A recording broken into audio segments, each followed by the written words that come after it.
आज से और मेरे अगले आदेश तक कोई भी आदमी, कोई भी औरत, कोई भी बच्चा इस बरगद की जड़ों के पास नहीं जाएगा।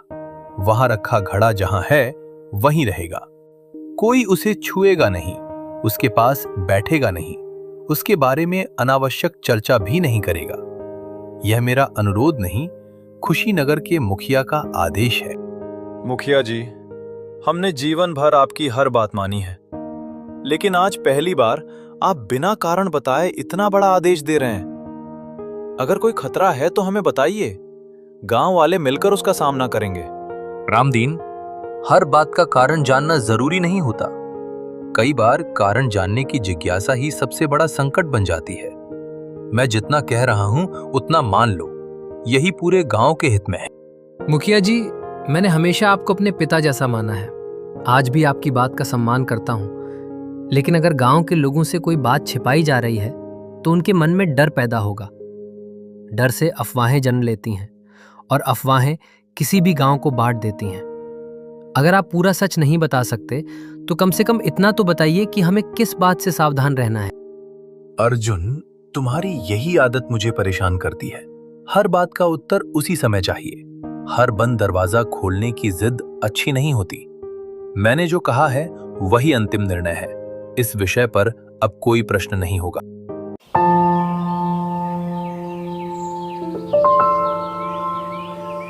उत्तर प्रदेश के एक छोटे से गांव का नाम था खुशीनगर। यह गांव अपने नाम की तरह ही शांत और खुशहाल माना जाता था।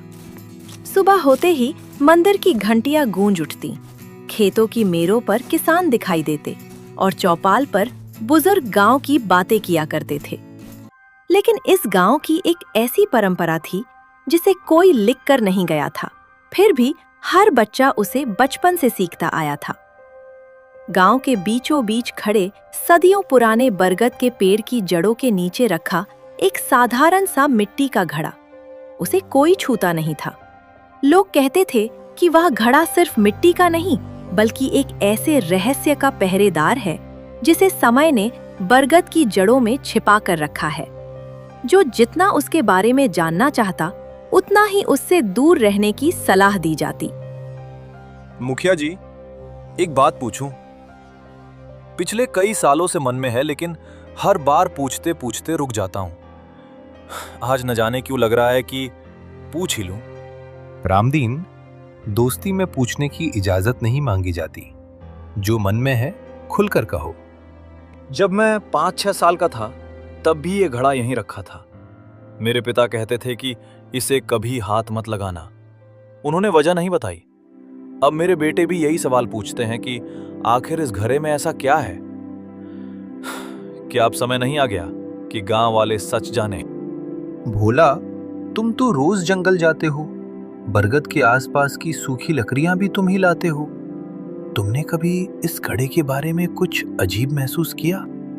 मुखिया जी, मैं आप सबको एक बात बताना चाहता हूँ। कई बार सोचा कि आपको बताऊं, लेकिन डर लगा कि कहीं लोग मेरा मजाक ना उड़ाए।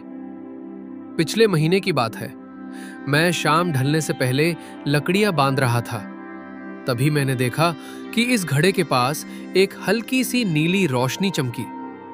पहले लगा शायद सूरज की किरण होगी, लेकिन उस समय सूरज दूसरी दिशा में था। मैं कुछ कदम आगे बढ़ा ही था कि रोशनी अचानक गायब हो गई। तूने आज तक ये बात क्यों किसी को बताई नहीं? बताता कैसे? गांव वाले कहते कि भोला जंगल में ज्यादा घूमता है, इसलिए उसे वहम होने लगा है। लेकिन मैं कसम खाकर कहता हूं, जो मैंने देखा वो सपना नहीं था। चंद्रभान का चेहरा गंभीर हो गया। उन्होंने घड़े की ओर ऐसे देखा जैसे उन्हें वह बात पहले से पता हो।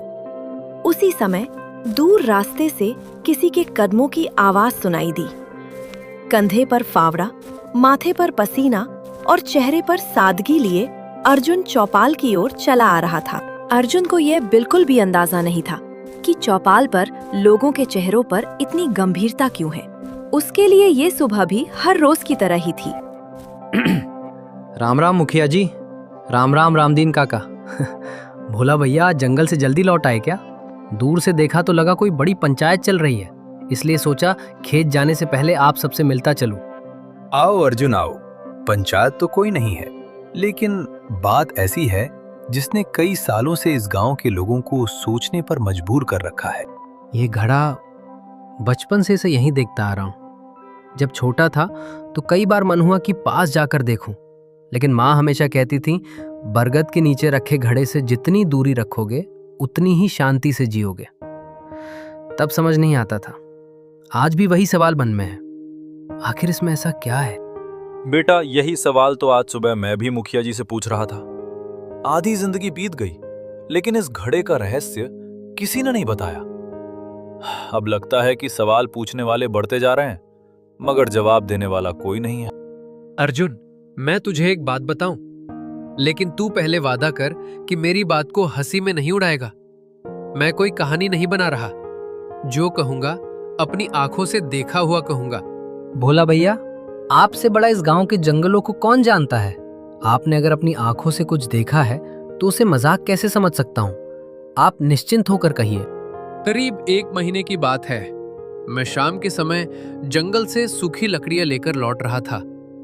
अंधेरा पूरी तरह नहीं हुआ था। जब मैं इस बरगद के पास पहुंचा तो मैंने देखा कि इस घड़े के चारों तरफ हल्की हल्की नीली रोशनी घूम रही थी। पहले लगा कि आंखों का भ्रम होगा। मैं धीरे धीरे आगे बढ़ा, लेकिन जैसे ही 2 कदम और चला, वो रोशनी अचानक गायब हो गई। उस दिन के बाद से मैंने कई बार सोचा कि किसी को बताऊं, लेकिन डर लगा कि लोग कहेंगे भोला जंगल में अकेला घूमते घूमते वहम पाल बैठा है। मुखिया जी, अगर भोला भैया सच कह रहे हैं तो इसका मतलब इस घड़े में कोई ऐसी बात है जिसे हम सब नहीं जानते। अगर कोई रहस्य है तो क्या उसे हमेशा छिपा कर रखना ही सही है? कभी ना कभी तो सच सामने आएगा ही। अर्जुन, कुछ सच ऐसे होते हैं जो इंसान को आजाद नहीं करते, बल्कि उसकी जिंदगी का बोझ बढ़ा देते हैं। मैं चाहता हूं कि खुशीनगर का कोई भी आदमी उस बोझ को अपने कंधों पर ना उठाए। इसलिए मैं आज भी यही कहूंगा, इस घड़े को वहीं रहने दो जहां ये वर्षों से रखा है। अर्जुन ने महसूस किया कि मुखिया सिर्फ सलाह नहीं दे रहे, जैसे किसी डर को छिपाने की कोशिश कर रहे हों। उसी समय चौपाल से थोड़ी दूर कच्चे रास्ते पर एक बूढ़ा आदमी दिखाई दिया। फटे हुए कपड़े, कंधे पर झोला, वो धीरे धीरे बरगद की ओर बढ़ रहा था। खुशीनगर में आने वाला वह बूढ़ा किसी के लिए सिर्फ एक भिखारी था, लेकिन उसे देखते ही मुखिया चंद्रभान के चेहरे का रंग उड़ गया। वर्षों से दबा हुआ डर अचानक उनकी आंखों में लौट आया। ऐसा लगा जैसे अतीत ने आज खुद चलकर चौपाल का रास्ता पकड़ लिया हो। समय सचमुच बहुत तेजी से बीत जाता है। इंसान बूढ़ा हो जाता है, गांव बदल जाते हैं, लेकिन कुछ वादे समय से भी लंबे होते हैं। बाबा, लगता है आप बहुत दूर से आए हैं। पहले थोड़ा आराम कर लीजिए, फिर बताइए आपको किससे मिलना है। बेटा, प्यास सिर्फ गले की नहीं होती, कुछ प्यासें ऐसी भी होती हैं जो वर्षों तक इंसान के मन में रहती हैं। मैं जिस प्यास को लेकर यहाँ आया हूँ उसे पानी नहीं बुझा सकता। अर्जुन ध्यान से उनकी बातें सुन रहा था। उसे पहली बार लगा कि यह कोई साधारण भिखारी नहीं है। बाबा, आप हमारे गांव में पहली बार आए हैं। आप हमारे अतिथि हैं। पहले घर चलिए, भोजन कीजिए, आराम कीजिए, उसके बाद आराम से जो कहना चाहें कहिए। तुम्हारा नाम अर्जुन है ना? जी, लेकिन आपको मेरा नाम कैसे मालूम? कुछ नाम बताए नहीं जाते, समय खुद बता देता है। यह सुनते ही अर्जुन के चेहरे पर आश्चर्य साफ दिखाई देने लगा। तभी मुखिया चंद्रभान के चेहरे की मुस्कान गायब हो चुकी थी। उन्होंने पहली बार कड़क आवाज में कहा, बाबा, खुशीनगर में आने वाले हर मुसाफिर का स्वागत होता है, लेकिन पहले ये बताइए आप हैं कौन और हमारे गांव में किस काम से आए हैं? मैं कौन हूँ इसका जवाब अभी देना ठीक नहीं होगा, लेकिन इतना जरूर कह सकता हूँ कि मैं यहाँ किसी से कुछ लेने नहीं आया, बल्कि एक पुराना हिसाब पूरा करने आया हूँ। पहली बार ऐसा हुआ था कि एक भिखारी के आने से पूरे माहौल का रंग बदल गया था। उसकी बातों में न घमंड था न डर, बल्कि ऐसा आत्मविश्वास था जो किसी साधारण इंसान में नहीं होता। सबसे ज्यादा बेचैन अगर कोई था तो वह थे मुखिया चंद्रभान। उनके चेहरे पर उभरती चिंता यह बता रही थी कि वे इस बूढ़े को जितना दिखा रहे थे उससे कहीं ज्यादा जानते हैं। बाबा, लेकिन हमारे गांव का भी एक नियम है, जो भी बाहर से आए पहले अपना परिचय दे। आपने कहा कि आप किसी पुराने हिसाब के लिए आए हैं। ये बात बिना वजह नहीं कही जा सकती, इसलिए साफ साफ बताइए कि आपका इरादा क्या है। इरादा अगर बुरा होता तो मैं दिन के उजाले में तुम्हारे सामने खड़ा नहीं होता मुखिया। मैं रात के अंधेरे का इंतजार करता, लेकिन मैं उजाले में आया हूं क्योंकि मैं अंधेरा फैलाने नहीं, उसे हटाने आया हूं। मुखिया जी, मुझे तो बाबा की बातों में कोई बुराई नहीं लग रही। रास्ते के मुसाफिर हैं, 2 वक्त की रोटी खाएंगे, थोड़ा आराम करेंगे और आगे बढ़ जाएंगे। इतनी चिंता करने की क्या जरूरत है? अर्जुन, तुम बाबा को अपने घर ले जाओ, बाकी बातें बाद में होंगी। भिखारी बाबा बिना कुछ कहे अर्जुन के साथ चल पड़े, लेकिन जाते जाते मुखिया चंद्रभान की बेचैनी और बढ़ा गई। उन्हें डर इस बात का नहीं था कि गांव में एक अजनबी आया है। असली डर ये था कि कहीं वह अजनबी उस रहस्य को पहचान न ले जिसे वर्षों से बरगद की जड़ों के नीचे दबा कर रखा गया था। दूसरी ओर अर्जुन के मन में अब एक ही सवाल था, आखिर यह बूढ़ा उसका नाम कैसे जानता था और घड़े को देखकर उसकी आंखों में वह अजीब सी पहचान क्यों दिखाई दी। बाबा, घर छोटा है लेकिन दिल से आपका स्वागत है। गांव में जो भी अतिथि आता है उसे भगवान का रूप माना जाता है। आप आराम से बैठिए। समय सचमुच बदल जाता है, लेकिन कुछ चेहरे अपनी पहचान छोड़ जाते हैं। बाबा, क्या आप मेरे माता पिता को जानते थे? आज अगर मैं इस प्रश्न का उत्तर दे दूं तो तुम्हारे मन में 100 नए प्रश्न पैदा हो जाएंगे। अभी इतना समझ लो कि दुनिया में कुछ रिश्ते परिचय से नहीं, समय से बनते हैं। बाबा, पहले भोजन कर लीजिए, रास्ते की थकान भी उतर जाएगी और मन भी शांत हो जाएगा। बेटी, भूख रोटी से मिट जाती है, लेकिन इंसान की नीयत का पता इस बात से चलता है कि वो रोटी किस भावना से परोसता है। आज तुमने मुझे भोजन नहीं, सम्मान दिया है। ईश्वर तुम्हारे घर की रसोई कभी खाली ना करे। सरिता मुस्कुराई और चुपचाप वापस रसोई की ओर चली गई। अर्जुन अब भी भिखारी बाबा को ध्यान से देख रहा था। उसे महसूस हो रहा था कि बाबा हर बात सोच समझ कर कह रहे हैं। उसने धीरे से पूछा, बाबा, अगर आपको बुरा न लगे तो एक बात पूछूं? चौपाल पर जब आपने बरगद और उस घड़े को देखा तो आपके चेहरे का रंग बदल गया था। क्या आप पहले कभी खुशीनगर आए हैं? अर्जुन की बात सुनकर भिखारी बाबा चौंक जाते हैं। बेटा, कुछ जगह इंसान कभी छोड़कर नहीं जाता। भले ही उसके कदम दूर चले जाएं, लेकिन उसकी यादें वहीं रह जाती हैं। खुशीनगर मेरे लिए भी ऐसी ही एक जगह है। अर्जुन कुछ और पूछने ही वाला था कि तभी घर के बाहर किसी के पैरों की आहट सुनाई दी। 2 गांव वाले दरवाजे के पास खड़े होकर अंदर झांक रहे थे। वे कुछ बोले नहीं, बस एक दूसरे की ओर देखा और चुपचाप वापस लौट गए। लगता है तुम्हारे मुखिया ने मेरी चिंता करना शुरू कर दिया है। आपको कैसे पता? जिसे अपने रहस्य पर भरोसा नहीं होता, वो रहस्य की नहीं, लोगों की रखवाली करवाता है। बाबा, मैं आपको बार बार सवाल करके परेशान नहीं करना चाहता, लेकिन मेरे मन की बेचैनी बढ़ती जा रही है। आपने चौपाल पर मेरा नाम लिया, मेरे माता पिता के बारे में ऐसी बातें कही जैसे आप उन्हें जानते हो। अब आप खुशीनगर को भी अपना गांव जैसा बता रहे हैं। अगर मुझे कुछ जानने का अधिकार नहीं है तो मैं जबरदस्ती नहीं करूंगा, लेकिन अगर समय आ गया है तो मुझसे सच मत छिपाइए। अर्जुन, सबसे कठिन काम सच बोलना नहीं होता। सबसे कठिन काम होता है सही समय पर सच बोलना। अगर किसान बीज बोने का समय भूल जाए तो अच्छी मिट्टी भी फसल नहीं देती। उसी तरह अगर सच समय से पहले बता दिया जाए तो वह इंसान की मदद नहीं करता, बल्कि उसे भटका देता है। उसे समझ नहीं आ रहा था कि ये बूढ़ा बार बार अधूरे वचन की बात क्यों कर रहा है। उसी समय गांव के मंदिर की घंटी लगातार 3 बार बजी। भिखारी बाबा अचानक खड़े हो गए। उन्होंने बरगद की दिशा में देखा। उनकी आंखों की चमक बदल चुकी थी। उन्होंने बहुत धीमी आवाज में कहा, समय अपेक्षा से पहले चल पड़ा है। कौन सा समय बाबा? चलो, मुझे बरगद के पास ले चलो। अब वहां जाना जरूरी है। अर्जुन समझ नहीं पा रहा था कि मंदिर की घंटी सुनते ही भिखारी बाबा इतने बेचैन क्यों हो गए।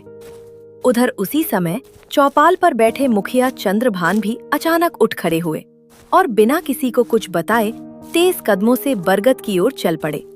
ऐसा लग रहा था जैसे गांव के दो अलग अलग छोर से दो लोग एक ही रहस्य की ओर बढ़ रहे हों। किसी को नहीं मालूम था कि अगले कुछ मिनटों में बरगद के नीचे होने वाली मुलाकात खुशीनगर के भविष्य की पहली असली शुरुआत बनने वाली है। मुखिया चंद्रभान बरगद के नीचे पहुंच चुके थे। कुछ ही क्षण बाद अर्जुन और भिखारी बाबा भी वहां आ गए। दोनों की नजरें मिली। ऐसा लग रहा था जैसे दोनों बिना बोले ही वर्षों पुरानी बातें याद कर रहे हों। मैंने सोचा भी नहीं था कि तुम कभी खुशीनगर लौटोगे। इतने वर्षों तक तुमने इस गांव की तरफ मुड़कर नहीं देखा, फिर आज अचानक क्यों आ गए? क्या तुम्हें नहीं लगता कि कुछ बातें समय के साथ दफन हो जानी चाहिए? चंद्रभान, दफन वही होता है जिसे धरती स्वीकार कर ले, लेकिन अन्याय को धरती भी हमेशा के लिए नहीं छिपाती। मैं लौटकर इसलिए नहीं आया कि पुरानी आग फिर से जलाऊं। मैं इसलिए आया हूं क्योंकि उस आग की राख अब खुद हवा में उड़ने लगी है। अर्जुन दोनों की बातें सुनकर हैरान था। उसे पहली बार यकीन हुआ कि ये दोनों एक दूसरे को पहले से जानते हैं। मुखिया जी, आप बाबा को पहले से जानते हैं? अगर जानते हैं तो फिर चौपाल पर ऐसा क्यों कहा कि पहले अपना परिचय दीजिए? आखिर बात क्या है? आप दोनों किस रहस्य की बात कर रहे हैं? अर्जुन, हर सवाल का जवाब उसी समय देना ठीक नहीं होता। तुम मुझ पर विश्वास करते हो ना? जी मुखिया जी, करता हूँ। बचपन से करता आया हूँ। लेकिन विश्वास का मतलब ये भी तो नहीं कि मैं बिना समझे हर बात मान लूं। अगर कोई खतरा है तो मुझे भी जानने का अधिकार है। यही कारण है कि इसे चुना गया। बस अभी कुछ भी नहीं। मैंने कहा था ना, अभी एक शब्द भी नहीं। पहली बार अर्जुन ने मुखिया को इस तरह ऊंची आवाज में बोलते देखा। वह कुछ पल के लिए चुप रह गया। तभी रामदीन और भोला भी वहां पहुंच गए। दोनों ने माहौल की गंभीरता महसूस कर ली। मुखिया जी, आखिर बात क्या है? हम सब इतने सालों से साथ हैं। अगर कोई मुसीबत है तो हमें भी बताइए। आज मैं सिर्फ एक बात कह रहा हूं और उम्मीद करता हूं कि पूरे गांव का हर आदमी उसे मानेगा। जब तक मैं अनुमति न दूं, इस बरगद की जड़ों के पास कोई नहीं आएगा, कोई भी नहीं। लेकिन मुखिया जी, इतनी सख्ती क्यों? हमने तो आज तक कभी किसी को रोका नहीं। मैंने जो कहा है वही होगा। ये गांव मेरी जिम्मेदारी है। अगर किसी ने मेरी बात नहीं मानी तो पंचायत उसके खिलाफ फैसला करेगी। उस दिन सूरज ढलते ढलते खुशीनगर का रंग ही बदल गया था। सुबह तक जहां चौपाल पर हंसी मजाक की आवाजें गूंज रही थीं, वहीं अब हर गली में बस एक ही चर्चा थी, वो अनजान भिखारी आखिर कौन है? उधर मुखिया चंद्रभान ने पूरे गांव के सामने भले ही खुद को शांत दिखाया, लेकिन उनके मन में एक ऐसा डर जाग चुका था जिसे वे वर्षों से दबाए बैठे थे। उन्हें महसूस होने लगा था कि जो रहस्य इतने सालों से बरगद की जड़ों के नीचे सोया हुआ था, वो अब धीरे धीरे करवट लेने लगा है।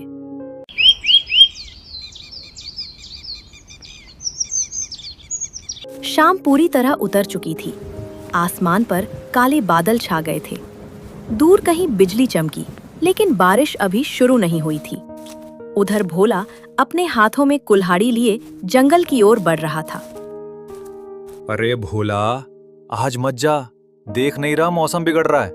ऊपर से पूरे गांव का माहौल भी ठीक नहीं है। सुबह से जो कुछ हुआ उसके बाद मुझे तो बरगद की तरफ जाने का मन भी नहीं कर रहा।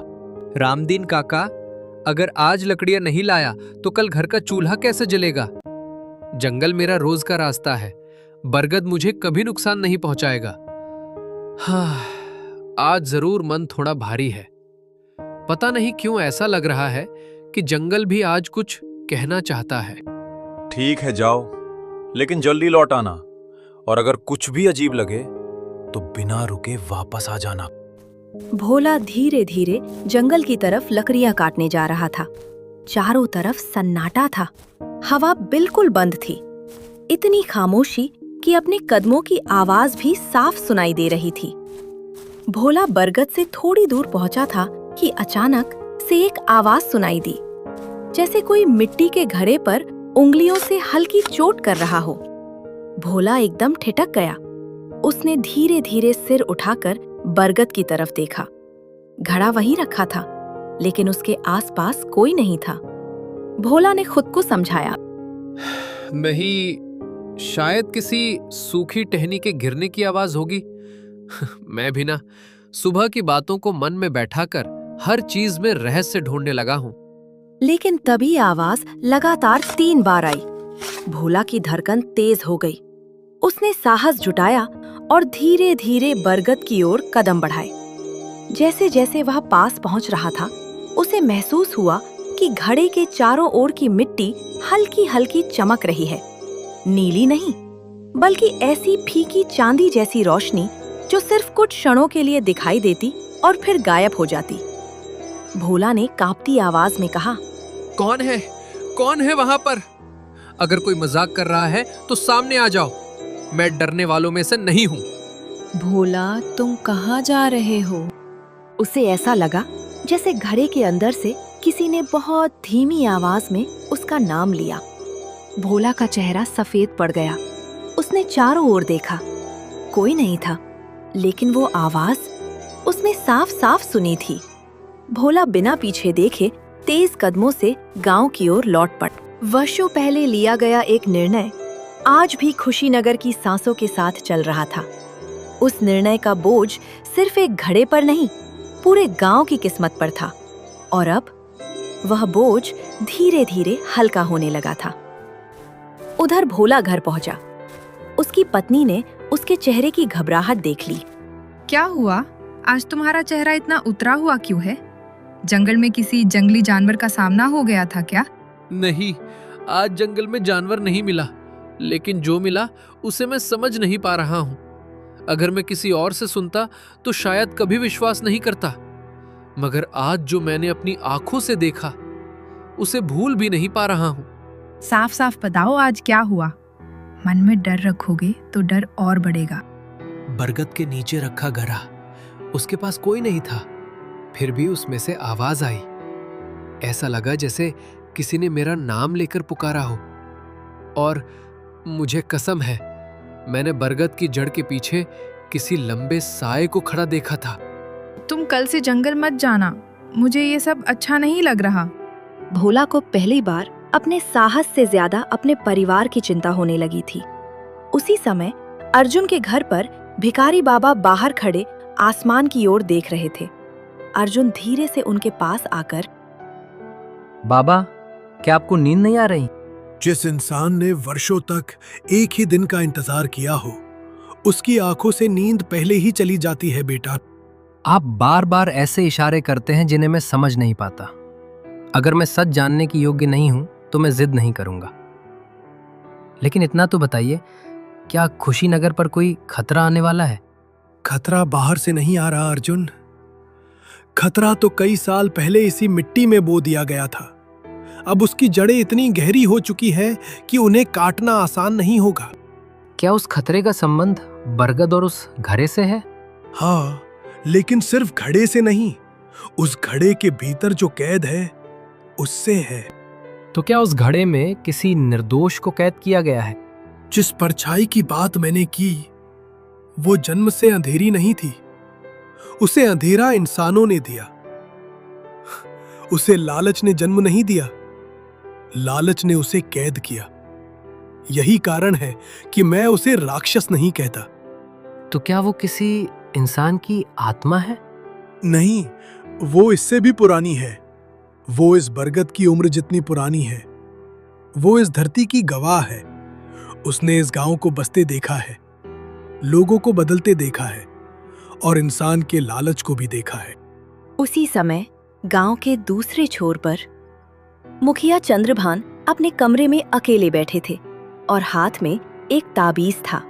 ताबीज को हाथ में लेकर बहुत धीमी आवाज में कहा, नहीं, अभी नहीं, अभी वह समय नहीं आया है।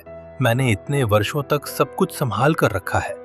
मैं खुशीनगर को टूटने नहीं दूंगा, चाहे मुझे कितना भी कठोर क्यों न बनना पड़े। अचानक ताबीज एक तेज रोशनी के साथ गायब हो जाता है। चंद्रभान के हाथ कांप उठे, उनके चेहरे का रंग उड़ गया। क्या कैद कमजोर पड़ रही है? सुबह की पहली किरणें खुशीनगर की छतों पर उतर चुकी थीं। हर रोज की तरह मंदिर की घंटियां बजीं, किसान खेतों की ओर निकलने लगे। लेकिन आज हवा में कुछ अलग था। आज चौपाल पर ऐसा फैसला होने वाला था जो आने वाले दिनों में खुशीनगर की किस्मत बदल देगा। बरगद के नीचे चौपाल पर लगभग पूरा गांव इकट्ठा था। मुखिया चंद्रभान पहले ही आ गए थे। उनके चेहरे पर वही गंभीरता थी, लेकिन आज उनकी आंखों में चिंता साफ दिखाई दे रही थी। अर्जुन, सरिता, रामदीन, भोला और दादी जानकी भी आ गए। भिखारी बाबा थोड़ी दूरी पर बरगद के तने के पास खड़े सबको शांत भाव से देख रहे थे। मुखिया चंद्रभान भारी आवाज में बोले, खुशीनगर के भाइयों और बहनों, आज मैंने बिना किसी त्योहार, बिना किसी विवाद और बिना किसी झगड़े के पंचायत बुलाई है। इसका कारण साधारण नहीं है। मैं चाहता हूं कि आज यहां मौजूद हर व्यक्ति मेरी बात पूरी गंभीरता से सुने। जो निर्णय आज लिया जाएगा उसका पालन पूरे गांव को करना होगा। मुखिया जी, ऐसा कौन सा निर्णय है जिसके लिए आप इतना कठोर बन रहे हैं? आज से और मेरे अगले आदेश तक कोई भी आदमी, कोई भी औरत, कोई भी बच्चा इस बरगद की जड़ों के पास नहीं जाएगा। वहां रखा घड़ा जहां है वहीं रहेगा। कोई उसे छुएगा नहीं, उसके पास बैठेगा नहीं, उसके बारे में अनावश्यक चर्चा भी नहीं करेगा। यह मेरा अनुरोध नहीं, खुशीनगर के मुखिया का आदेश है। मुखिया जी, हमने जीवन भर आपकी हर बात मानी है, लेकिन आज पहली बार आप बिना कारण बताए इतना बड़ा आदेश दे रहे हैं। अगर कोई खतरा है तो हमें बताइए, गांव वाले मिलकर उसका सामना करेंगे। रामदीन, हर बात का कारण जानना जरूरी नहीं होता। कई बार कारण जानने की जिज्ञासा ही सबसे बड़ा संकट बन जाती है। मैं जितना कह रहा हूं उतना मान लो, यही पूरे गांव के हित में है। मुखिया जी, मैंने हमेशा आपको अपने पिता जैसा माना है। आज भी आपकी बात का सम्मान करता हूँ। लेकिन अगर गांव के लोगों से कोई बात छिपाई जा रही है तो उनके मन में डर पैदा होगा। डर से अफवाहें जन्म लेती हैं और अफवाहें किसी भी गांव को बांट देती हैं। अगर आप पूरा सच नहीं बता सकते तो कम से कम इतना तो बताइए कि हमें किस बात से सावधान रहना है। अर्जुन, तुम्हारी यही आदत मुझे परेशान करती है। हर बात का उत्तर उसी समय चाहिए।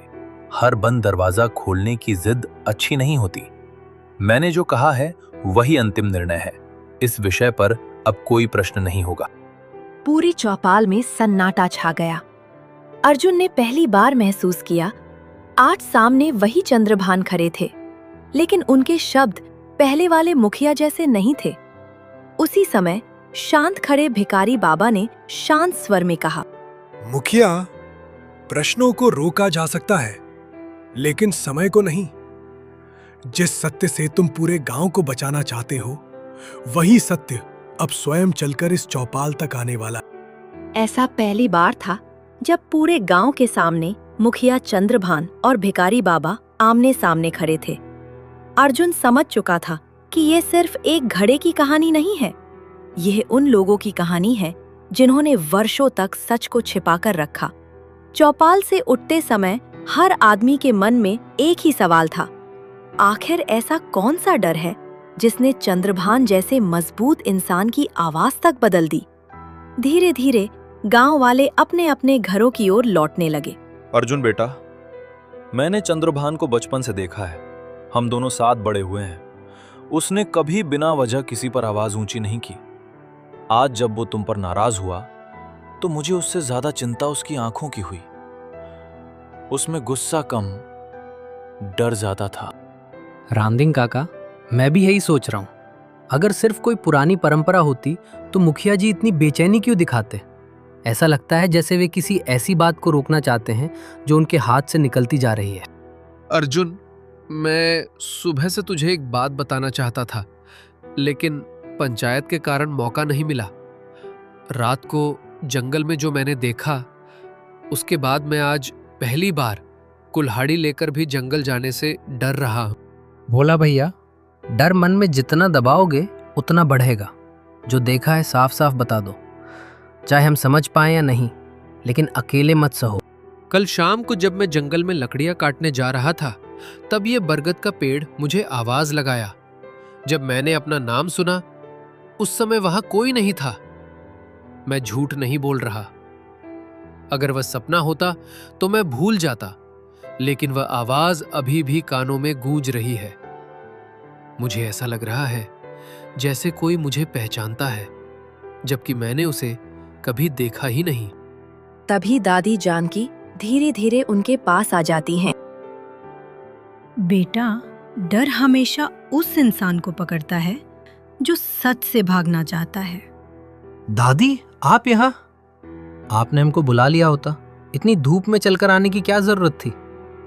बेटा, जब गांव की हवा बदलने लगे तो बूढ़े लोग घर में बैठकर चैन से नहीं रह पाते।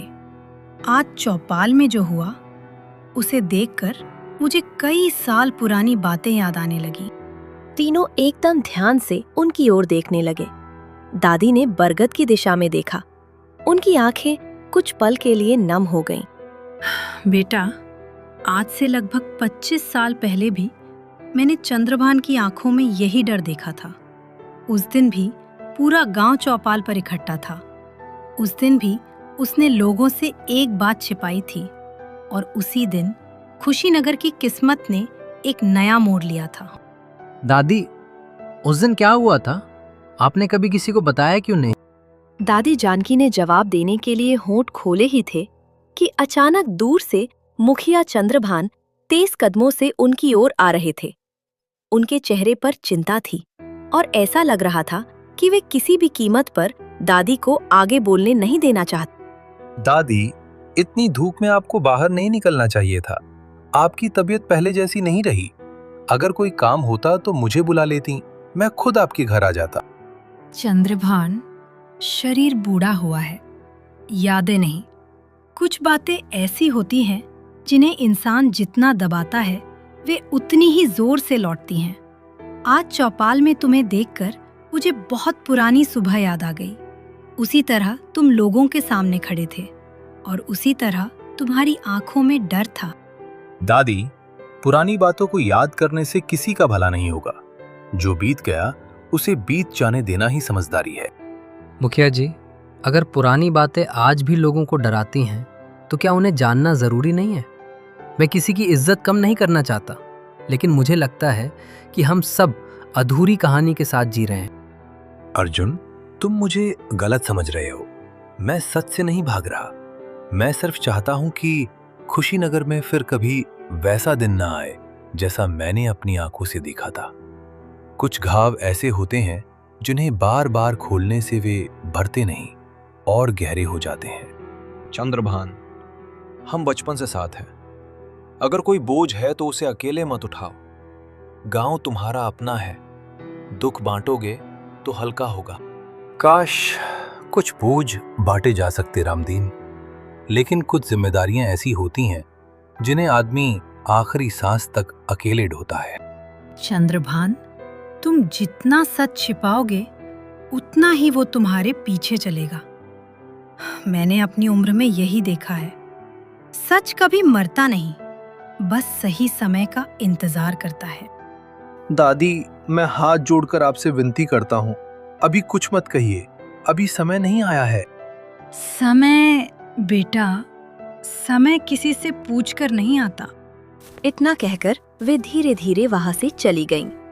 उसी समय अर्जुन ने देखा, बरगद से कुछ दूरी पर खड़े भिखारी बाबा चुपचाप यह सब देख रहे थे।